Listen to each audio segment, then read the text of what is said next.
Hey guys, today we're going to learn the 5 steps to a conversation. So bear with me, this is a really big one. So if you guys get bored, just teach it back a little more fun than how I do. But hopefully you guys will learn some cool things. So let's just get started. So the 5 steps to a conversation. This is a system to build impulse. Now, for the people that don't know what impulse means, like me, impulse just means desire. How do you create the initial desire for someone to really want what you have? It's really easy. There's 5 steps to it. So, step number 1. Let's do,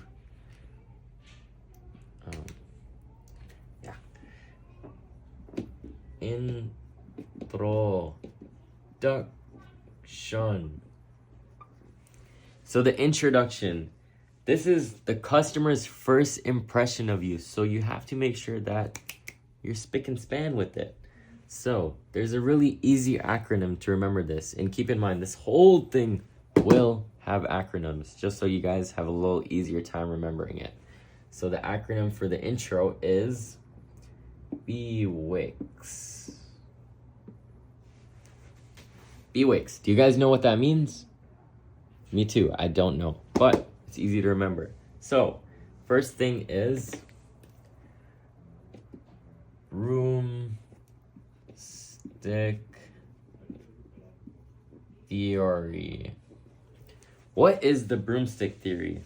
This is basically having enough space from you and the door to fit a broomstick in it. This is really because you want them to step outside of their home and feel comfortable outside. And the reason we do that is because the outside territory is your domain. So you're taking them out of their domain into yours, where you're in control. Now, for W, this will be wave, head nod. Wave and head nod. So you want them to really smile when they come out of the door. Now, how do you get someone to actually smile right when they come out of the door? Easy. Wave and head nod. Just wave like right beside your face so that they look at your hands and then they see your smile. And if you smile, a smile is contagious, so they'll smile. Now, right here we have icebreaker. The reason why we throw an icebreaker is because basically, you want to be the opposite of every other salesman that came here. Everyone else, they just knock and pitch. Boring. You want to actually become a person and relate to them. You can also think of some icebreakers as you're headed towards the house. Like, oh, there's a garden there. Maybe I should talk about that. Like, knock, knock. Hey, how you doing? It's a nice garden. Where'd you get that from? That's pretty cool. Also, there's a system for icebreakers. So I was super quiet coming in the business. I had no idea how to be a super sanguine, like cool dude who just comes up with things on the spot. So for that, you can use aka. So this would be basically acknowledge.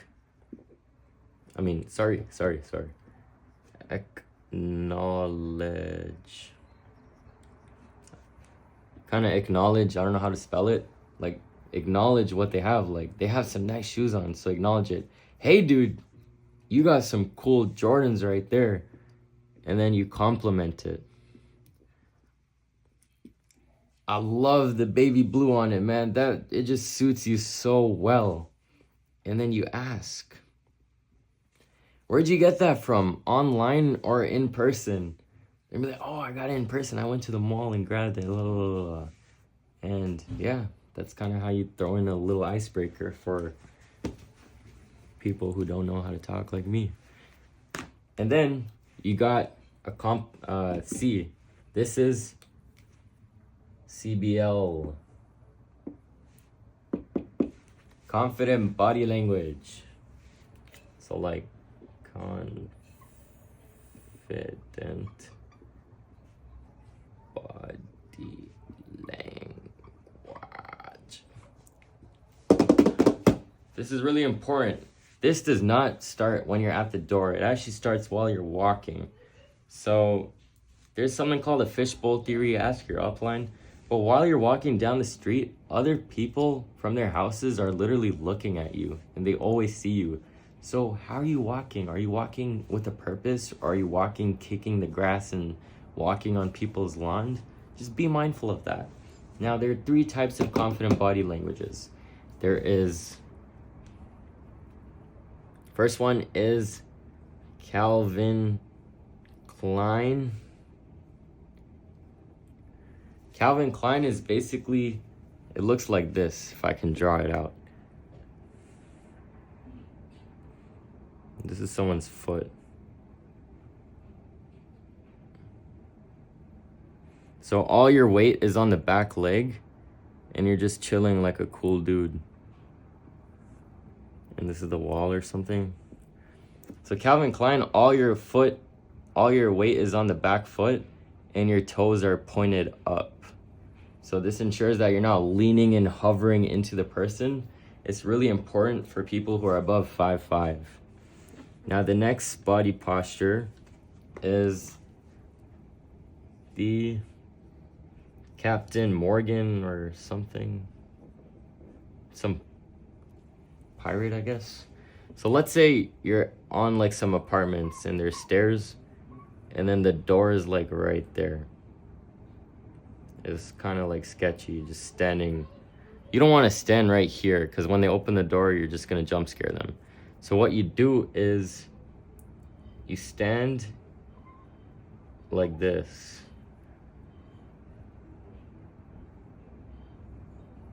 So you're basically standing with 1 foot up, 1 foot down, and it shows that you're pretty confident, kind of like a pirate when they're looking for like the mountains or something, and they do that pose and they look through the scope. That's kind of how it is. Bear with my drawings. And then the last one is the Tommy Lin. Tommy Lean, I heard this was like an owner who just leaned all the time. This is where, like, let's say this is the door right here. And you're basically like just leaning on the wall or something. Crossed hands. You're just chilling, leaning on the wall while the dude is like talking to you. Super chillaxed, relaxed, post it up. You can even like show them the iPad, like lean on the wall and show them what you're showing. That's kind of the confident body languages for that. In person, it's much easier. Just ask your upline. So those are the 3 types of confident body languages. And then you have your C factors. C factors.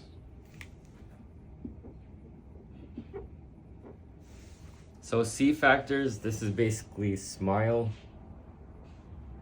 eye contact, and enthusiasm. Why do we smile?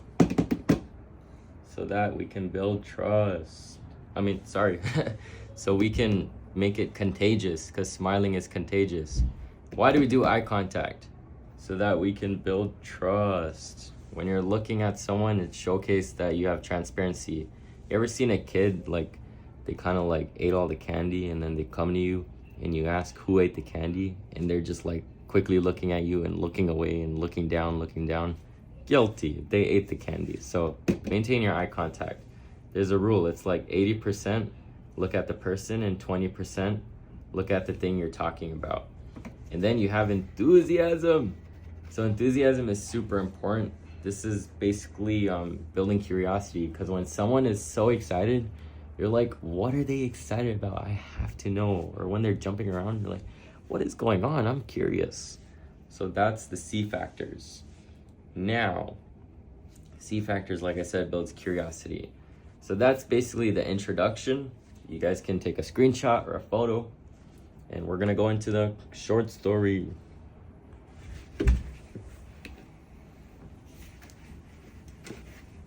step 2.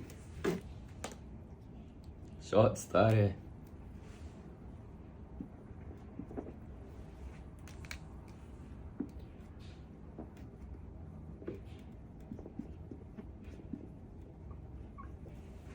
So, for your short story, guess what? We also have acronyms. It's the 3 W's and it's the 2 K's. So what are the 3 W's? Really easy. It is who, what, and why. Who, what, why? Who are you? What are you doing? Why are you here? Hey, my name is Ali. We just updated the cell phone tower so each person has a little better service. That was the why. So people have better service and a lot of people are paying high prices. Who are you guys using right now? T-Mobile? And then you got your 2 Ks.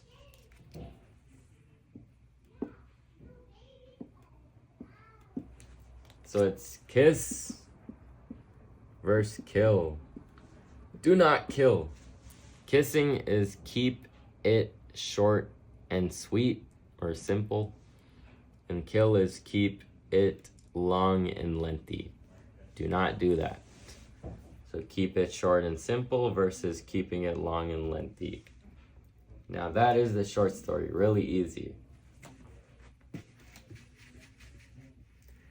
Next thing we're going to learn is, oh my gosh, step 3. This is the presentation.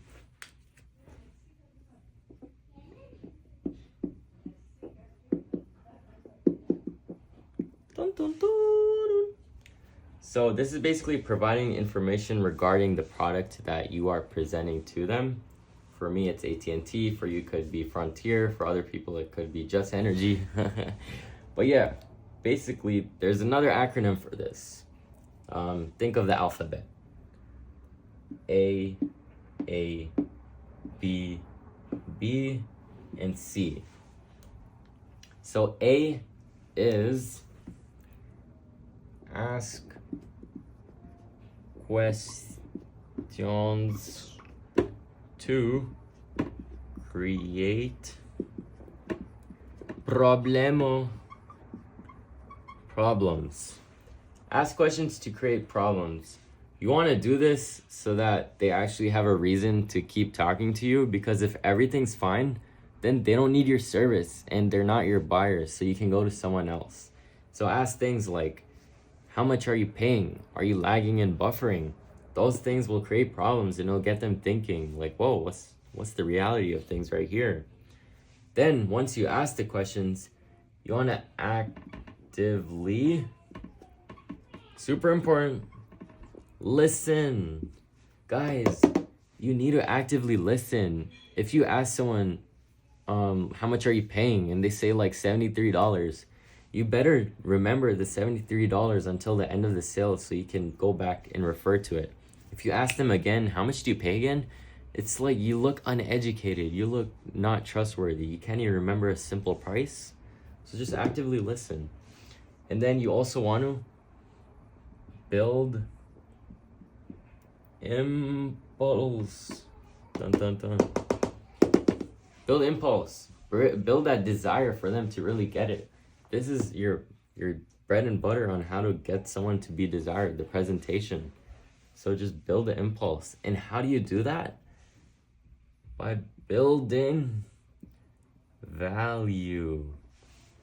Hey, with us, you get 5G plus, meaning prioritization. Or hey, with Frontier, you guys go from a shared connection with Spectrum to now dedicated fiber lines where you get your own internet. So that's the value. And then you also want to create, this is C. CPR. What does that mean? Creating personal relationships. This is huge, huge. CPR. You want to create relationships so that you can actually relate to them and help them out. If they don't trust you, they're not buying the product.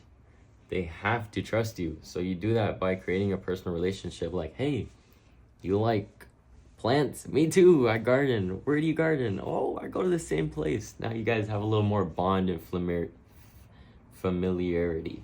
So how do you do CPR? There's an acronym for that. It's called Fords.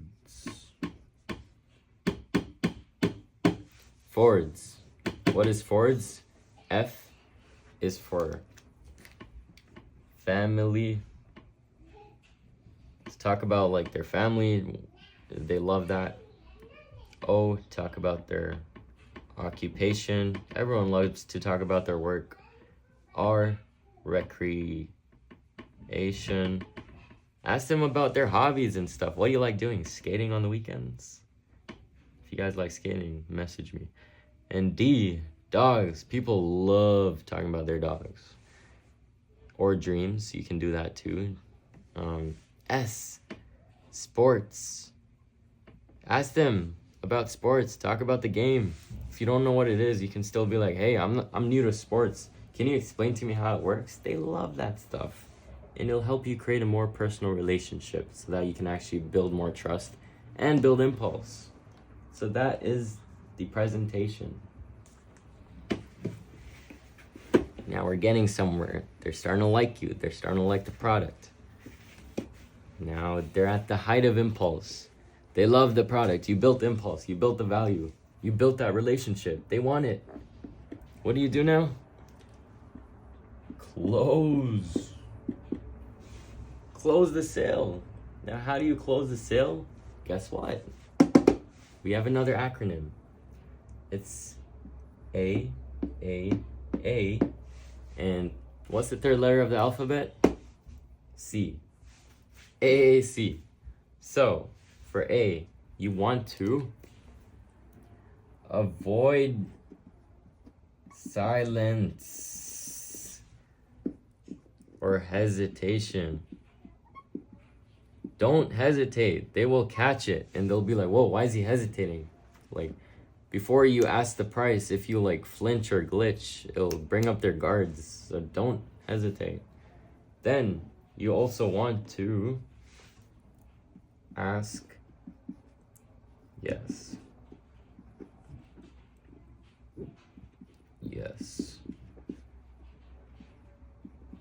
Questions. Like, hey, we're getting you free install, free activation. Do you want to do mornings or afternoons? Do you want to do weekends or weekdays? Do you want to do credit or debit? All those answers are great yes answers. We love that. Just don't give them an option to say no. And then assume the sale.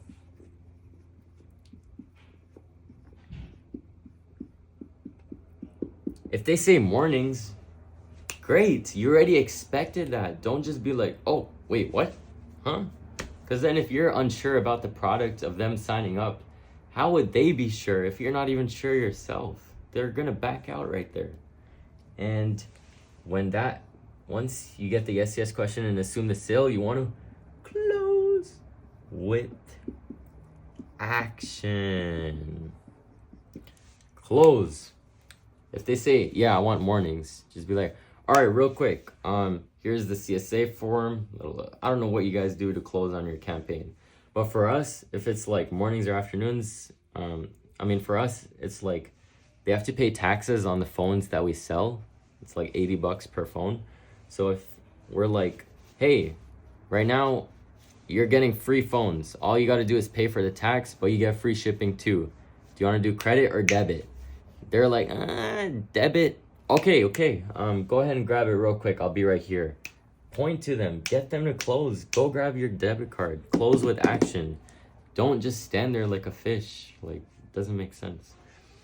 And then once you close with action, you're going to get the sale like that. So now you have the sale. They put in their card. Once the auto pay is in there, you're set. Fire. Great job. What do you do now?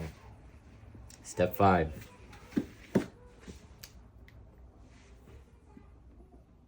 This is rehash. Rehash. Rehash is super important. You want to review the order one more time and just go over the installation process. So this is how we do that. There's an acronym for this too. You know, like pirates, what sound did they make? Like arr, matey. So it's like arr. Pirate, pirate, pirate. We love pirates. So A, first thing you do is avoid buyer's remorse. This is really big. When someone buys something, they're gonna regret it. I know you guys went shopping one time at a mall and picked up some t-shirts, and you're walking with the bag, you go in your car and you're like, did I just spend $300 USD? And then you start regretting it. But when you were buying it, you're like, oh, let me take that, let me take that, let me take that. It's just buyer's remorse kicked in. Now, R is actually rehash. So what is rehash? Rehash stands for remember everyone has another sale hidden. Remember, everyone has another sale hidden. That's our rehash. Be like, hey, we signed you up. Now, instead of thinking about whether it was a good choice or not, think about this. Do you know anyone in your family who could actually use this, or your friends? And it'll get their mind off the sale, and it'll actually get them in a positive state where they want to sell other people and help you out. So in one word, what this could be is referrals. Now for G, this is really important. What are the two things people care about? They care about their time and they care about their money, their moolah. So you want to go over the billing. That's the money part. And you want to go over the time frame. That's the time part. Time and money, that's all people care about. Hey, we just lowered your bill from $130 to $70 a month. Now keep in mind your first bill will be normal price, so you'll get charged without any promotions. That's gonna be like $150. But on your second bill, once your phone's arrived and your trade-in promotion kicks in, it'll be $100. And on your third bill, it'll actually be $80 because we'll refund you credits back to cover whatever you got charged before. So go over that so they don't cancel on you. And then last thing, H, hit hot spots using bullets. This is really important. Hit the hotspots using bullets. Another way of saying hotspots is like pain points. If the customer was complaining about the lagging and buffering, be like, hey, we're gonna solve all your lagging and buffering whenever you watch Netflix, and we're actually gonna make it light speed.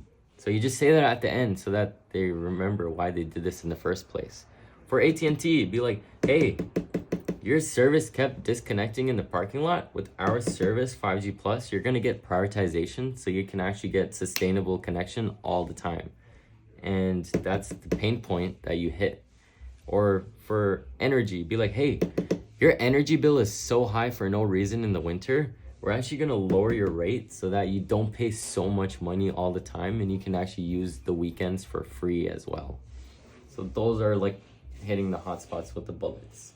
Now, once you do all this, you've effectively completed the 5 steps to a conversation.